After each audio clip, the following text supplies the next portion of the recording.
Hi, hello, வணக்கம். தன் மாமியார் பேச்சு கேட்கும் மருமகள் இருந்தால் அந்த மருமகளை தன் மகளாக அன்பாக பார்த்து கொள்வாள் அந்த மாமியார். அந்த மருமகளும் மாமியாருக்கு தலை வணங்குகிறாள். நமது வம்ச பாரம்பரியம் அக்னி போன்றது. அதை தன் பிடியில் வைத்து கொள்ள வேண்டும். நம்ம குடும்ப சாம்பிரதாயம் ஒரு சவால் போன்றது. அதை ரொம்ப அமூல்யமாக பார்த்து கொள்ள வேண்டும்.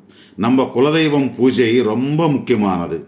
கணவனே தெய்வமாக, மாமனார் மாமியார் பேச்சுக்களே வேதமாக, உன்னுடைய கணவனின் பந்தம் உயர்ந்ததாக பாவித்து கொண்டு இதையும் நிறைவாக அந்த குலதெய்வத்தை அளவில்லா சங்கல்ப பலத்துடன் பூஜை செய்தால் நீ நினைத்தது கண்டிப்பாக நிறைவேறும் என்று சொல்வார்கள். அப்படி செய்தால் உனக்கு அந்த வீட்டில் கௌரவமான மருமகள் என்று பெயரும் புகழும் எல்லா விதமான உரிமைகளும் வந்து சேரும்.